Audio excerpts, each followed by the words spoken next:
좋아요, 구독!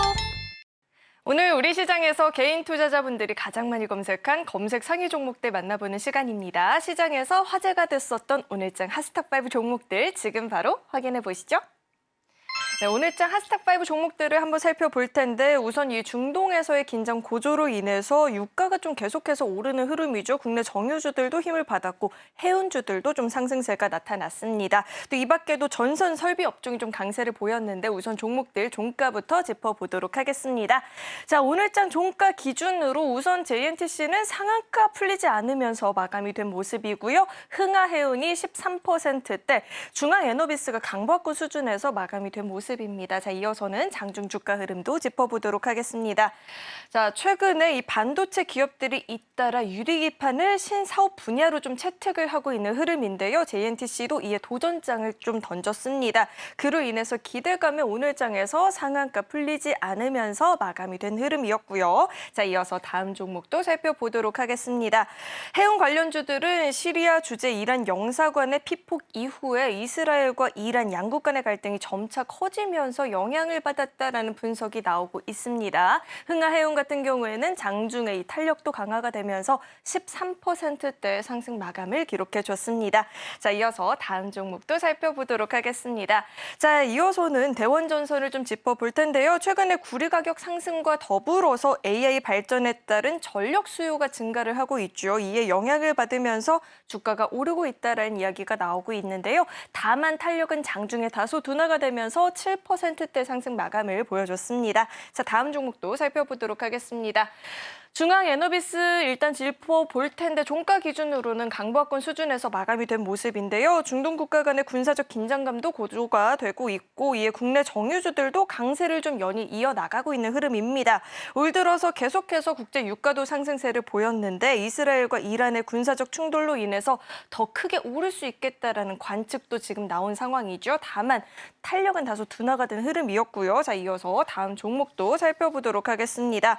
엘컴텍을 짚어볼 텐데 금값 상승에 영향을 받았다라고 합니다. 금값이 역대 최고가를 경신하기도 했고 엘컴텍은 몽골에 금이 매장된 광구 탐사권을 보유하고 있어서 관련주로 묶이면서 영향을 받은 것으로 분석이 되고 있습니다. 오늘장 15%대 시세를 보여주면서 종가 형성한 모습입니다.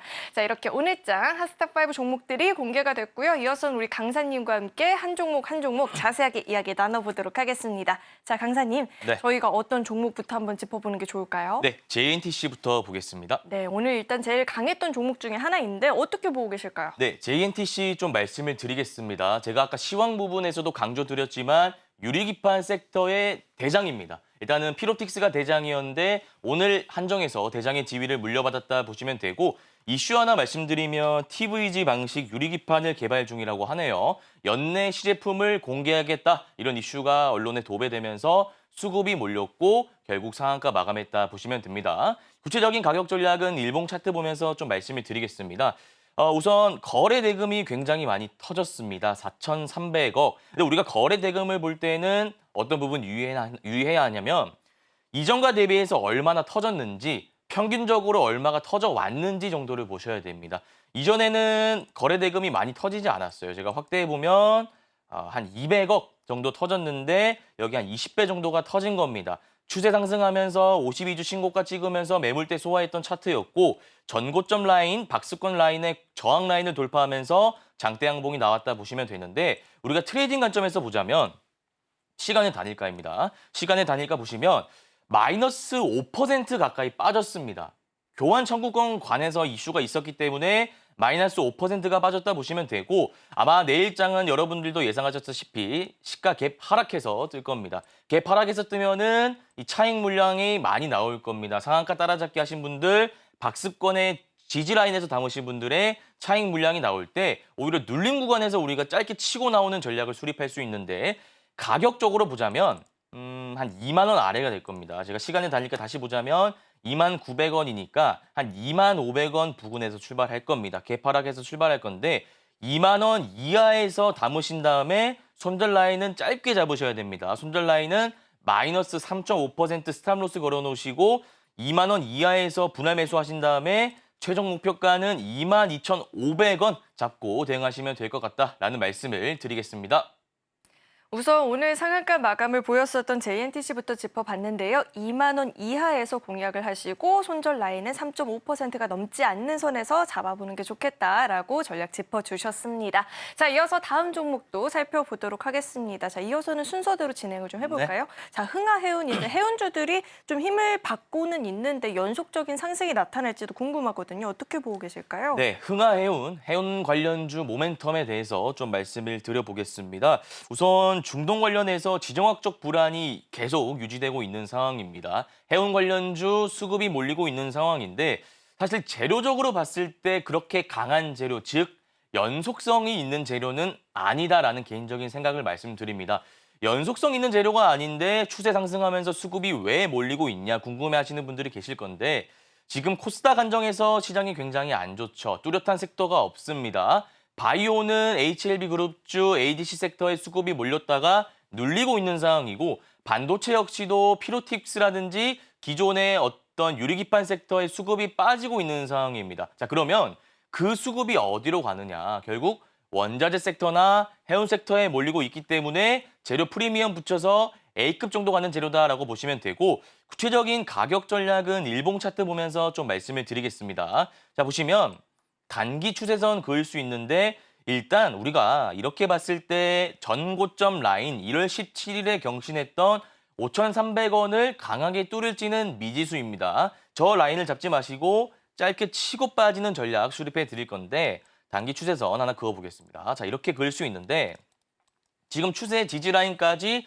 가격이 오지 않았습니다. 자, 흥하해운 같은 경우에는 빵 하고 치고 나가는 종목이 아닙니다. 시가총액 전일 기준으로 봤을 때 8천억 정도 되고 오늘 상승분까지 반영한다면 더 될 겁니다. 무거운 종목이기 때문에 우리가 고점 라인에서 들어가게 되면 물릴 가능성이 있습니다. 3,800원대 들어가지 마시고 추세의 지지 라인, 단기 추세선 형성 라인 봤을 때 3,400원 라인 됩니다. 3,800원 라인 들어가지 마시고 추세의 지지 라인인 3,400원 들어가신 다음에 단기 목표가 4,000원 잡고 대응하시면 될 것 같다라는 말씀을 드리겠습니다. 네, 우선 추세 하단 지지 라인인 3,400원에서 공략을 해서 전략을 세워보는 게 좋겠다라고 이야기 들어봤으니까요. 참고하셔서 한번 전략 세워보시면 좋을 것 같고요. 자, 이어서 다음 종목도 짚어보도록 하겠습니다. 이어서는 대원전선이 있는데 최근 들어서 이 전선 관련한 종목들도 힘을 한 번씩 받고 있는 모습이거든요. 이 종목은 어떻게 좀 보고 계실까요? 네, 대원전선 좀 말씀을 드리겠습니다. 여러분들 잘 아시다시피 AI발 훈풍이 불면서 전력 설비 관련주, HD현대 일렉트릭이라든지 효성중공업과 같은 기업이 많이 오른 것을 확인하셨을 겁니다. 다만 그 고점에 대한 어떤 차익 물량 욕구가 있기 때문에 그 수급이 전선 관련주로 붙었다라고 보시면 되고 최근에는 구리 가격이 많이 오르고 있죠. 구리는 핵심 원자재입니다. 그래서 구리 가격이 오르면 전선 관련주도 오른다. 이런 메커니즘 하나 기억하시면 될 것 같고 구체적인 가격 전략은 제가 일봉 차트 보면서 좀 말씀을 드리겠습니다. 자, 보시면 주봉 차트입니다. 일봉 차트가 아니라 주봉 차트고 지금 4월 1일에 주봉상으로 장대 양봉 만든 다음에 팽이형 캔들 하나 띄워놨는데 괜찮습니다. 우리가 단기 트레이딩 관점에서 충분히 들어갈 수 있는 구간이고 일봉상으로 보면 지금 좀 높은 구간입니다. 다만 시간에 봤을 때 2.45% 상승해서 내일 갭 상승할 가능성이 굉장히 높습니다. 제가 아까도 말씀드렸다시피 지금 시장을 주도하는 섹터가 없습니다. 자, 하나하나 말씀드려 볼까요? 원자재 섹터, 구리 있고요. 그다음에 유가 있습니다. 그다음에 전선 있고 해운이 있습니다. 이 네 가지 sek터 안에서 순환매가 돌아가는 장세인데 전선 관련주가 지금 그 섹터, 네 가지 섹터 중에서 굉장히 강한 흐름을 보이고 있기 때문에 내일도 윗꼬리를 잡아먹는 장대 양봉이 하나 나올 수 있습니다. 자, 그런 관점에서 봤을 때 우리가 시초가 매매 들어가도 된다라는 말씀을 드리고 1차 목표가는 전 고점 라인인 2,565원 잡으시면 되고요. 시초가 매매 단기적으로 치고 나오는 전략 말고도 다른 전략 하나 세울 수 있는데 그 전략 말씀드리면 중장기 스윙입니다. 가격 전략 세워드리자면 4월 5일에 찍었던 상한가 종가 라인 2,095원, 2,100원이라 생각하시면 됩니다. 2,100원 선 그어보면 이렇게 그을 수 있습니다. 2,100원까지 주가가 떨어지길 기다리다가 2,100원에 분할 매수 말고 집중 매수를 하는 겁니다. 자, 그리고 목표가, 최종 목표가 어디로 잡으시면 되냐면 2,600원, 2,700원 잡고 리스크 관리 차원에서 분할 익전을 하면 될 것 같다라는 말씀을 드리겠습니다. 네, 이렇게 단기적인 관점 그리고 중장기적인 관점 두 가지 관점에서 전략 짚어주셨으니까요. 이야기 잘 참고해 보시길 바라겠습니다. 자, 이어서 다음 종목도 짚어볼 텐데 중앙에너비스는 오늘 장중에 굉장히 크게 올랐다가 좀 힘이 빠졌는데 중앙에너비스는 좀 어떻게 보고 계실까요? 네, 중앙에너비스 좀 말씀을 드리겠습니다. 최근 중동의 지정학적 불안 여러 가지 이슈로 인해서 국제 유가가 굉장히 많이 뛰고 있습니다. 뱅크 오브 아메리카에 따르면 배럴당 95달러까지 갈 수 있다라고 전망을 내놓고 있고 제 개인적인 생각을 말씀드리면 100달러까지도 갈 수 있다. 좀 이렇게 강조해 드리겠습니다. 중앙에너비스인데 구체적인 가격 전략은 일봉 차트 보면서 잡아보도록 하겠습니다.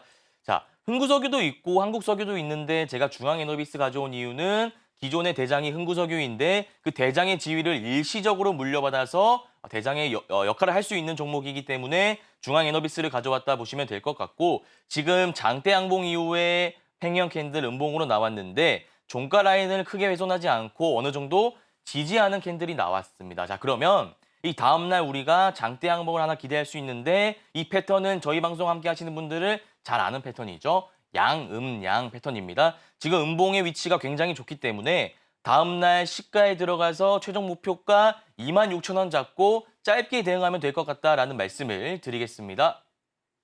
네, 2만 원 목표가 잡고 짧게 대응하는 전략 짚어주셨습니다. 자, 이어서 다음 종목 마지막 종목인데요. 엘컴텍을 좀 살펴보도록 하겠습니다. 자, 이 종목 같은 경우는 저희가 좀 어떻게 전략을 세워봐야 될까요? 네, 엘컴텍 말씀드리겠습니다. 사실 여러분들 잘 아시다시피 금값, 그러니까 국제 금값이 오르면 엘컴텍이 오르는 경우가 있습니다. 그래서 이 국제 금값이 3월부터 굉장히 많이 오르고 있는데 전문가들도 왜 오르는지 참 기이한 현상이다라는 이슈가 나오고 있습니다. 자, 하나하나 논리적으로 좀 보겠습니다. 우선 수요 차원인데 중국인민은행에서 중국에서 계속해서 사재기하고 있다는 이슈가 나오고 있는데 사실 그 이슈는 3월부터 나온 이슈가 아니라 이미 17개월 전부터 나왔던 이슈입니다. 계속해서 수요하고 있다, 계속해서 사고 있다라고 보시면 되고 공급적인 측면에서도 따로 이슈가 없습니다. 그러니까 우리가 금값을 바라볼 때 안전자산 선호 심리가 강하기 때문에 금을 사재기하는 것이지 않습니까? 그런 차원에서 봤을 때 중동의 지정학적 불안은 갑자기 나온 이슈가 아니죠. 이미 이전부터 있어 왔던 이슈입니다.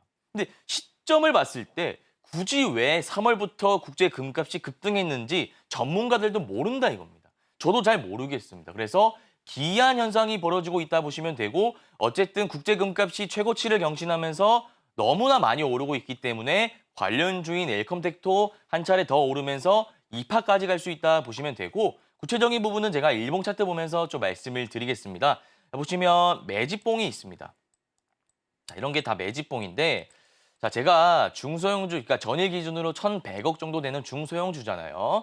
중소형주 논리로 봤을 때 매집봉 항상 말씀드립니다. 매집봉이 뭐냐면 이 유통 물량을 쥐고 있는 세력들이 물량을 확보하기 위해서 자기적으로 만드는 캔들이다. 자, 제가 일봉 차트 확대해 보겠습니다. 이때 보시면 1,331원, 1,330원대에 시작해서 1,500원까지 주가를 띄웠다가 1,400원 마감합니다. 자, 그러면 누가 거래대금을 실으면서 주가를 올렸는지 한번 생각해 보시고요. 왜 올렸는지까지도 여러분들이 접근해 보셔야 됩니다. 일단 누가 올렸냐에 대한 질문에 대한 대답은 세력들이 올렸습니다. 왜 올렸을까에 대한 질문에 대한 대답은 물량을 확보하기 위함입니다. 물량을 확보하기 위한다는 게 무슨 말이냐면 자, 이때 출발했죠. 이때 출발했습니다. 이때 출발했다가 동그라미 친 부분까지 올라왔습니다. 자, 그러면 제가 선을 하나 그어 볼게요. 여기 물려 있는 사람들이 평단 부근까지 주가가 위치했다는 겁니다. 내가 1,500원의 주가를 매입해서 엘컴텍이라는 종목을 매입해서 2,000원까지 갈 거야 하는 희망을 품고 기다렸는데 주가가 1,300원까지 빠지네요. 그렇게 두세 달 기다리다가 어느새 내 평단까지 왔다면 일반적인 사람이라 가정해 봤을 때 던진단 말입니다. 못 기다려요. 그래서 물량을 누군가에게 던진다 이겁니다. 그렇게 됐을 때 나타나는 차트 패턴이 매집봉이다라는 것이고 이 패턴 이후에 급등하는 장대 양봉이 나왔다는 것은 주가가 추세적으로 한 차례 더 오를 수 있음을 의미하는 시그널이다라고 제가 강조해 왔죠. 그거 하나 체크하시면 되고 지금 보시면 장대 양봉 이후에 충분히 더 오를 수 있는 구간입니다. 근거는 매집봉이랑 금값 이슈라고 말씀드렸죠. 목표가 잡아보자면 1,800원 잡을 수 있습니다. 1차적인 목표가 1,800원 잡으면 되는데 오늘 종가상으로 들어가는 게 베스트입니다. 오늘 종가상으로 들어가지 못하신 분들이라면 내일 시가에 들어가시면 되고 목표가는 1,800원 1차로 잡으시면 되고 2차 목표가는 전 고점인 2,300원은 너무 멀죠? 2,300원 잡으시면 안 되고 이 라인입니다. 2,000원 잡고 대응하시면 될 것 같다라는 말씀을 드리겠습니다. 좋아요, 구독!